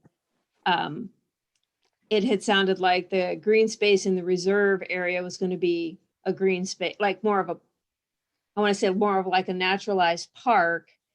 But what I was hearing last week was that there's all these structures being planned for the space. So, so I just wanted clarification on how that direction was arrived at. And like if it was, just trying to understand how the process on the committee works. So. Well, we're in the beginning stages of this process and the first step of the process was coming up with ideas or, for what we were going to do in the different areas. Yeah. And like the mayor had said, I think the amphitheater came to the front of the line because of the grant the grants being applied for. So, I mean, that's my understanding of why. Well, I'm not saying that any right or wrong or that anything about any of all of that. I was just, in terms of like overall concept for this space, it was different than what I had thought it was going to be, but which, that was just kind of like my preconceived idea, I guess. Well, a lot of people when I heard green space and, reserve area and that type of thing, but that didn't bring to mind, disc golf and, that type of stuff. So. Well, and so Beth, that's why you're here, right? So the duties of the Planning and Zoning Commission per code are not, we don't have a million things to do, but the number one thing the first item of our duties, we're supposed to conduct studies and surveys relative to overall planning for growth, development, redevelopment, rehabilitation, renewal of the village. And then we're supposed to make those plans, reports, and maps and make recommendations to council as we feel are in the best interest of the village. And so what the last council did, or what the last commission did, was identify these numbers of areas that we wanted to work more on. And that's what we're doing right now. So the reason that, what we discussed at the last meeting was kind of an overview of where we were. There have been no decisions for structures, including the amphitheater, made yet. That's the process that we're undertaking right now. It's entirely possible that we get to a point where we decide we don't want an amphitheater at all. That will be tough for us to get future funds from the state. The reason that the amphitheater has risen, to the forefront is because there's free money for us sitting out there. That's 100% the reason that we're talking about this now instead of any other project, is because there's free money that expires. But it's also entirely possible that we put together a really good plan to council and they decide they don't want to do it. All we do is as appointed officials, we're all sitting in here trying to pull different ways until we can all pull together. And then the goal is to, come up with a recommendation that we take to council. And so that's why I'm trying to get consensus on the stage right now. But if it's, if the stage is something that folks by and large just don't want to do at all, then we're going to have that conversation. Well, this is a bad thing. I would say one of the downsides of the Planning and Zoning Commission is that there's a lot of work can be done only to have council say, sorry, we don't want to do it. And you know, and I'm, unfortunately, that's just the nature of the beast. And we did take, you know, at the end of last year, we took our, you know, vague plan of these different green space areas to council to try and get their, you know, guidance and direction. And the consensus from council was kind of like, yeah, we see what you've done here, which we are taking as a sign that they'd like us to bring them something more concrete. And so with the fact that we can't give them a plan on everything all at once, we've got to pick and choose, you know, what we think is most doable. And I think Tony and the mayor would agree that when you talk about what is and isn't doable to council, the first thing that they're going to ask is, where's the money for it? And this is the one situation with this amphitheater where we have some money. So we never got a definitive answer of the top 3 things that they wanted us to work on or whatever we were requesting. Is that correct? They did, they actually liked, I think, correct me if I'm wrong, they liked everything except restrooms, right? Was that, am I recalling that correctly? Yeah, that's, I think the council was in favor of, you know, the entire plan, Mhm. except for a permanent restroom by the basketball court, was really the only pushback the council gave on any of the recommendations. Okay. You know, it's just up to the commission, I think, to decide, well, what projects we would like to present to the council for funding, I guess. And I know, like I had said earlier, that the one thing the council and, you know, the mayor, I think, are on board with is shoring up the existing structure with regards to the amphitheater. Yeah, it's not hard. We've got $100,000 plus what council throws in as part of the matching grant.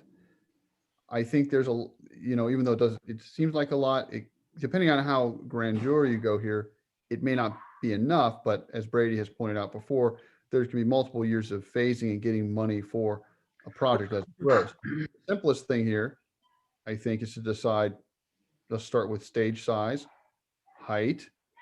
I'm assuming we're going to keep, I think it's kind of part of the project. You should keep the existing pylons and wall, whether they're relocated to face a different direction or they're kept as is. You know, and there's other expenses with this, but I think we start talking simple and then we get into materials and then you'll have something to recommend up to council and we can definitely get some numbers for a number of these items.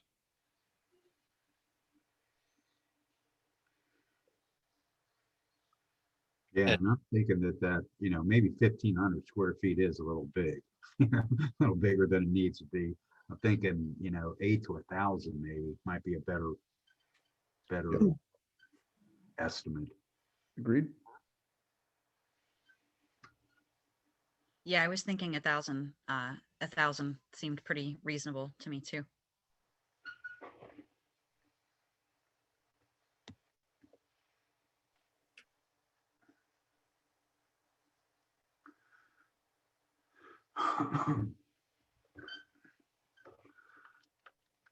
All right, so what?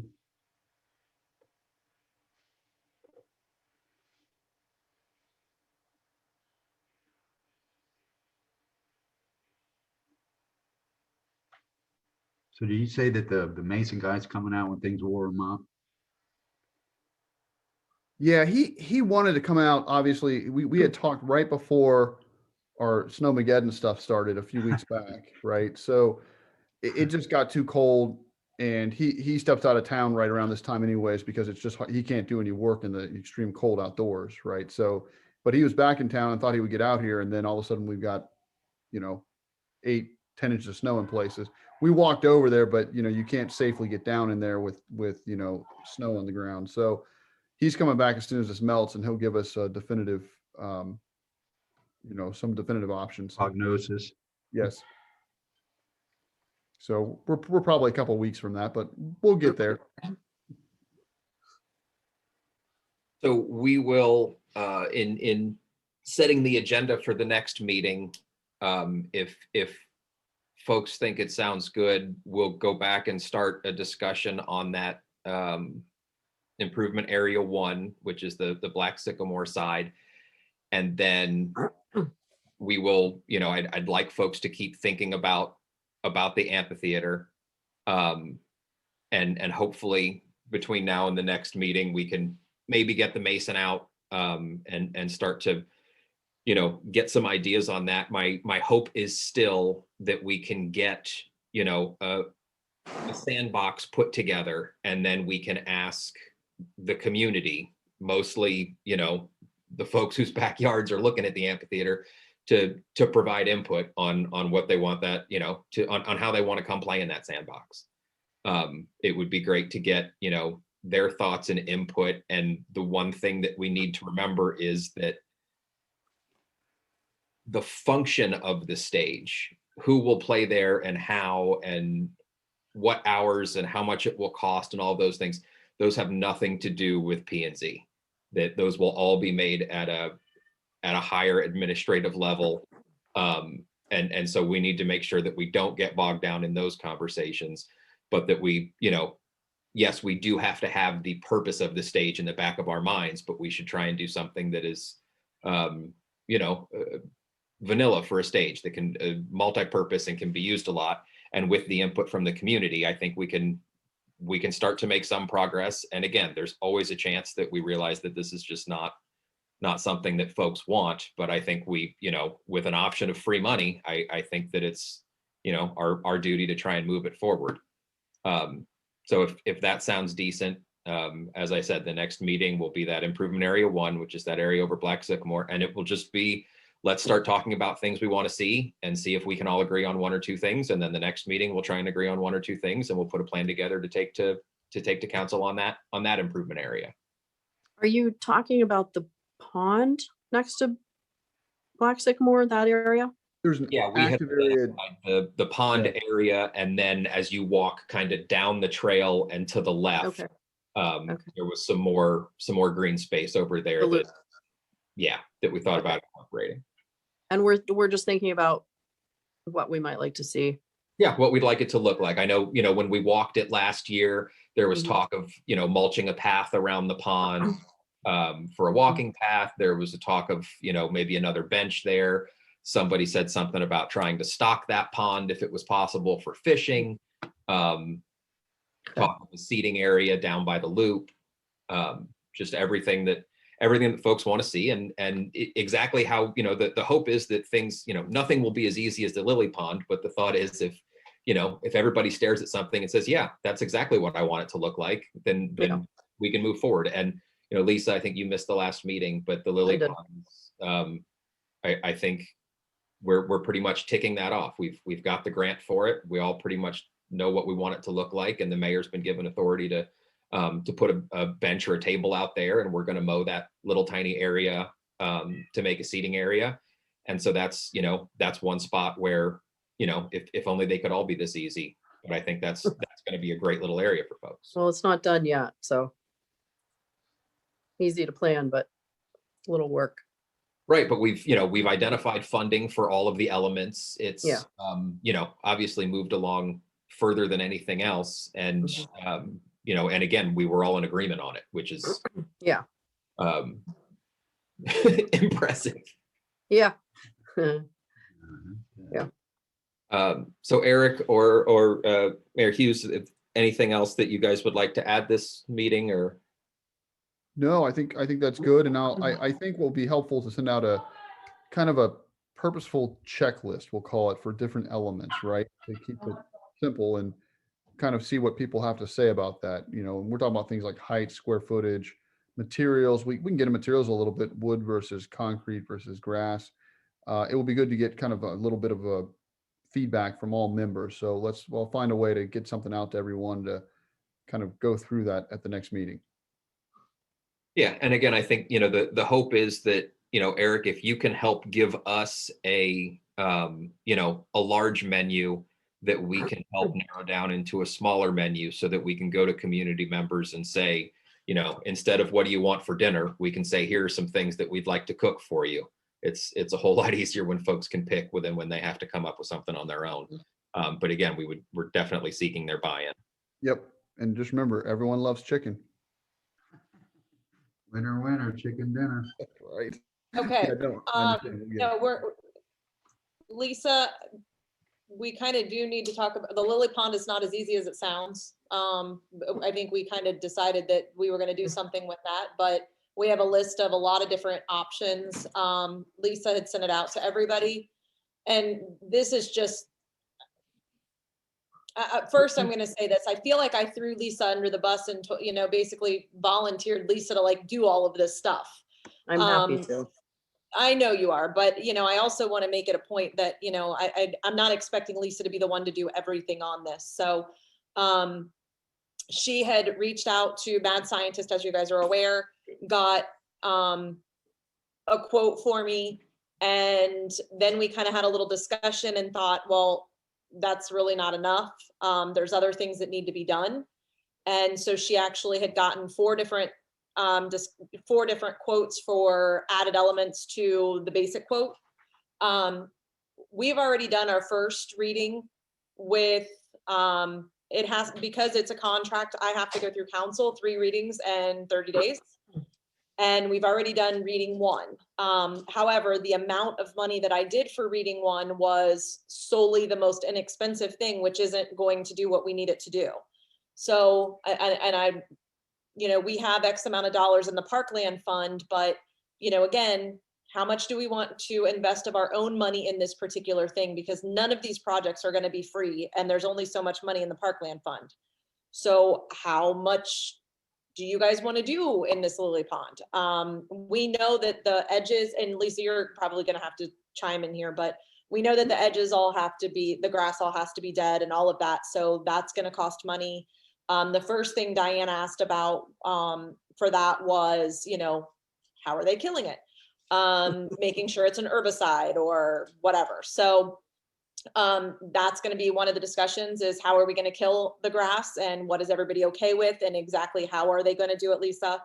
And then the next part is, what else do you guys want to do? Because again, the grant is only $2,500, but $2,500 is just this much of the project. So where do you guys want to go from there? So Lisa, tell them what we're looking for, because I'm kind of looking for your guys's, because this is going to be issue number 1. We're taking it to council. Council's going to approve it or not. Of course, they're going to approve the basic, but how much do we want to spend on this?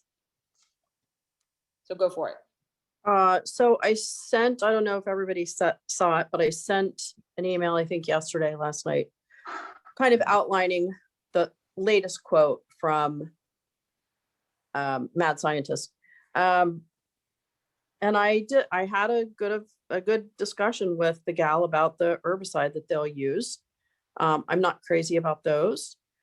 I suggested, I asked about tilling ourselves. They think it's, and I've heard this from a couple sources, it's really not a good alternative, because it sort of brings up the weeds. You know, you might get rid of them, but it brings them up eventually. Their 2 options are the herbicide, which basically just gets rid of stuff. It's an aquatic safe herbicide. They're feeling like if it's used correctly, and of course they know what they're doing, it's minimally harmful. I mean, we're talking about putting in pollinator plants, so we don't want to put in chemicals that are going to kill the pollinators that come. If they do it that way, it can be done spring. We can be planting. Actually, I'm not sure how long after, but I think relatively soon after. So we could get the plantings done by, I mean, I would think sometime in May, if not before. The other option is solarization, which is basically putting down big tarps in the middle of summer to kill off all the plants, you know, the space that you want to not have what's growing there now. I think that was about, no, I don't think I have it. it seems like it was about $500 more to do that area. So the kill off with the herbicide was $31.89 compared to what was that, $25.95, Tiffany? $25.95. So it was maybe $600 for them to come and kill it off. And then I want to say it's like $500 more for the solarization. I've got that quote someplace, but I don't have it written down. The other thing I asked them to do, because when we had walked through, we were talking about that area, Brady, that you were talking about the picnic table and mowing back to it. We had talked about maybe putting some sort of plantings there. I had mentioned recently to Tiffany, maybe you could put your sunflower plants there. So I also asked for a quote to do the herbicides there. It's a separate quote. And that was, they're saying an area about 50 by 75. And that's about not quite $200 more. So that would bring the total up to $33.75. So you've got $25.95 just to do basically the plan, taking care of the plants, that sort of thing. If you add them killing off with the herbicide, it's $31.89. And then if you add that other area, it's $33.75. So we're And then talking we would about just need to go by, $600. oh, go ahead, Tony. Sorry. What's that? So the increases that you'll be going to council for is $800. Right, but that doesn't, when we do Yeah. that doesn't include the additional plant, like whatever we end up planting over in that section and all of that. We can't just kill it and not put anything back. You're So talking then about the sunflower area. Correct. In wherever we reality, decide, yes. Or also well, it's a question mark. I have a 1/4 acre of seed now that we can use. Mhm. And I may be getting another 1/4 acre of seed free that we could use in both locations. Now, they won't be sunflowers, but we could also, I think we could probably, I was going to say grow from seed, but buy plugs. Plugs are $3 each. It may not be that much to plant it. But you're right. If we're going to kill it off, we need to probably put something in there. well, I think we ought to just keep the lily pond as one project. Mhm. And, if we're going to do the sunflower seed, that's a whole nother. Well, I guess I just had them add that in because when we walked through, it seemed like we were talking about doing both sides of the path. And I thought we were talking about the lily pad project was both like the lily pond Area. and the other side of the path. It Right. doesn't have to be done, but I asked them to add that in case we wanted to include it. Because Well, it's literally right I don't there. want to speak on behalf of all the council, but I don't think we're talking about any huge money here. No, No, we're not. But I still have to have legislation correct. So I just need to know what you guys want to do. Mayor, how much did you get appropriated from the Parkland Fund? The We whole appropriated Parkland all of fund, there's roughly $100,000 in the Parkland fund. That is pretty much to do anything and everything, including park benches, trash cans, lily pond, anything that we decide to do over at the basketball court. And that is coming up quickly.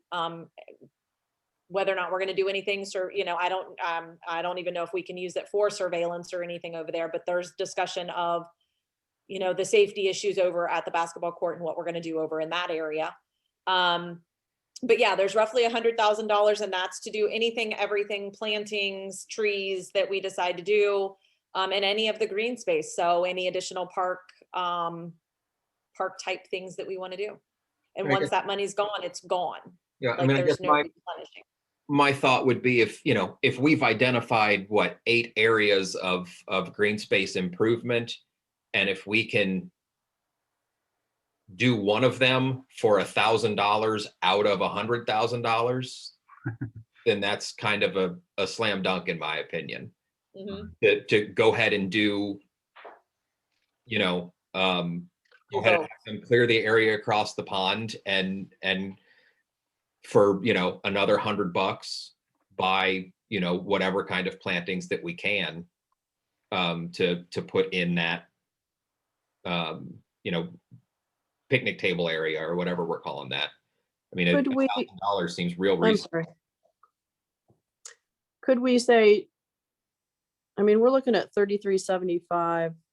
Could we just say 4,000? And then if you don't use it, that gives us $700. Maybe, I don't know, the picnic table, the trash can could be included.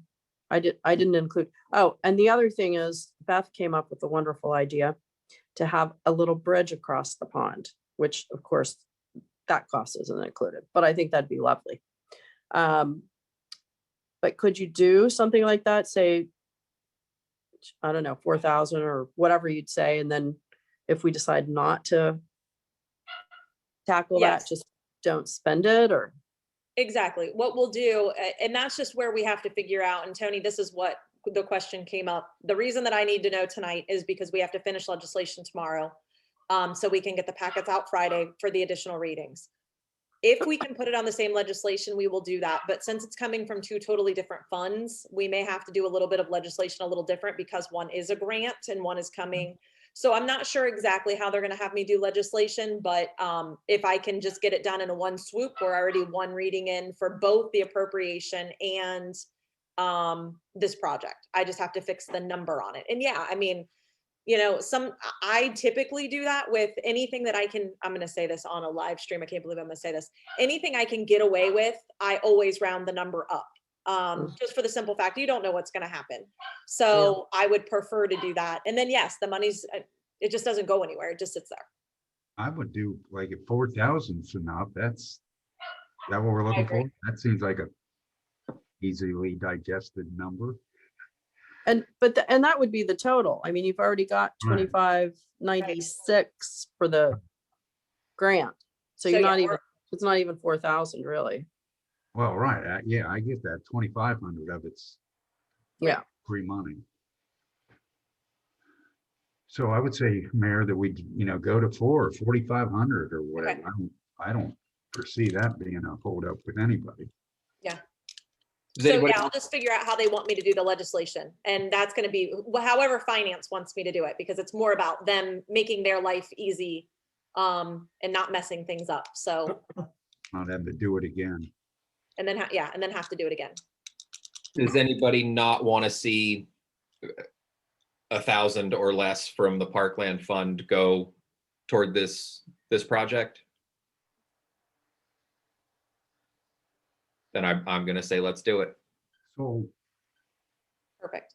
And for the record, it does say planning and zoning recommended this. So in the legislation, I didn't take it out because I was banking on that. So, okay. See, this one was still easy. Yes, it is still easy. So But Tiffany, that said, I'm going to say this. She's going to be looking for some volunteers. Just throwing it out yeah. there. Probably around, I want to say it's like mid-April. Well, we're getting the trees mid-April, I think. We're going to need a lot of more volunteers. people volunteering for stuff around here lately. I think with the new group of people in the new development, we've got a whole more enthusiastic neighborhood than in the last few years, that's for sure. Should I be getting with Diane to explain the herbicide? Yeah, you'll need to No. get her on board. No, I mean, I'm always the one that gets in trouble for it, so just let me get in trouble for it. I mean, here's the end of it. At some point, if you want to get a job done, you just have to do it.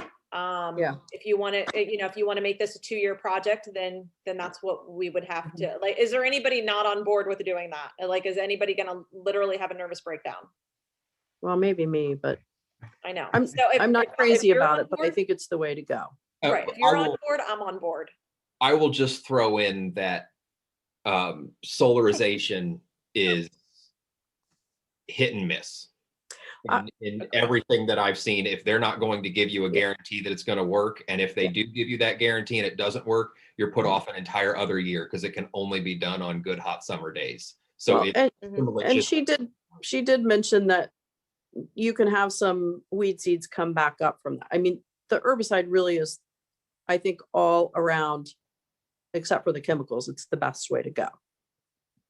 So, yeah, I think you're right. And to be fair, all she did is ask me what we were, I don't remember how she asked that, Tony, but she had asked like exactly what we were. Said something about And- want to burn like a Yeah. sugarcane field or something. I don't, maybe they can do that. I don't know. Well, I Lisa, if she thought you can get you the MSDS stuff on that, the manufacturers, information. on MSDS? it. Yeah, I Okay. forget what those initials stand for, but it's environmental, Okay. like material, what is that, MS? It's like the environmental qualifications of what's in MSDS that. Material Safety Data Sheet. Yeah, there you go. Thank you. That's it. Wow. Good job, That's Tony. impressive. I've had to come up with some MFDS before my flooring career. And honestly, other residents will probably want to know. Yeah. So it would be good just to have it on hand because Yeah. trust me, that clearly more people are going to ask the same questions. So that's actually all I had. I just wanted to make sure Monday I could actually move forward, get this, get this ball rolling. Keep the ball rolling. Here, here. All right. I do have a question. I don't know if this is the time to ask. Is yes. that all right? Almost 9 o'clock, so I'd say no, but we're going. I think it'll be reasonably quick.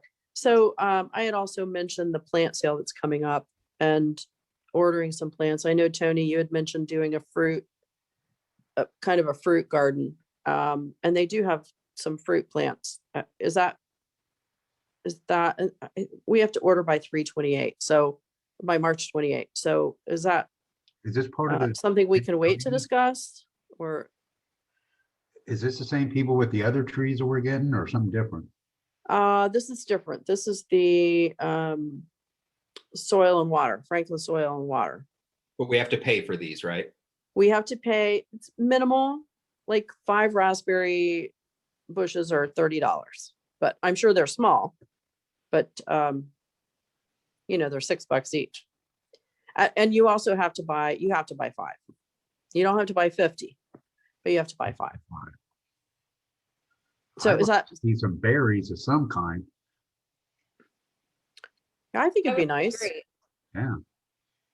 So, Maybe that's but something that council, or maybe that's just something that planning and zoning or, whoever can say. I mean, again, I would assume that we can use the parkland fund and that's not something we would have to go through council on because it's a very, if we're spending X amount of dollars, that's something that we could, again, I would hate for it just to be me and you all the time, but first we can go through and get a couple of those. But if planning and zoning can put together a list of things that they would like to see planted, I don't know why we couldn't spend a couple $100 out of.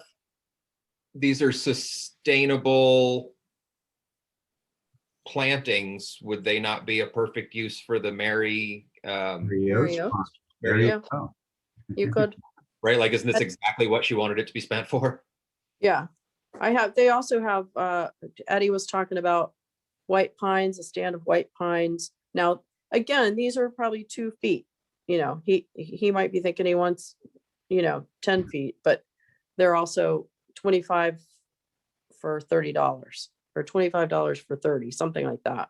Well, and I've So- been trying to convince my wife to grow pawpaws for Yeah. my whole life, and Are you doing it? we're now at a house with no shade. So I'd love to put them somewhere in the village. Oh, well, we have some in the village, but I'd love to put some more in too. Can we access the Mary Yost Fund for a little bit of this? I mean, all of these come back every year and they bear fruit for the village, and Tony is haven't all thought- about spending some of that money. I've been trying to spend Mary's money for 10 years I now. know. So yes, I do. As long, I mean, again, I feel like if we can get some people on board that can pick and choose a couple different things, I mean, Mhm. by all means. So, but it's something we can wait until the next meeting to discuss. They need to be ordered by 3/28. That's not something we have to decide tonight. No, we got 2 meetings before then. Yeah, Eric, Okay. can you put that on the agenda for the next meeting? Spend Mary Yost money? Yes. Yes. And actually, just for the advantage of Samuel and Beth, can somebody just do a less than 1 minute explanation of these funds? Tony, Well, Mary Yost, back in 1999 donated, I think, $25,000 or $30,000 to the village for planting of trees and bushes, anything but annuals, I think was Mary's intent. And, we still have probably 20,000 Mhm. plus, probably over 20,000 of the 25 or so that she had given us. So I think after 20 some years, we ought to, that's my thing, is that she did this in 99. I think 20 years is enough time to wait. I so I'm would gonna say make we it have my spent goal some to of spend it. it all. You spent some, yeah. Well, let's spend a little more. There you go. Yes. Okay. All right, is there any other new business? No old business? Anybody have anything to add? Have a good night. Stay warm. Agree. All right, we're adjourned. Thank you. Good night. Night. Night. Night.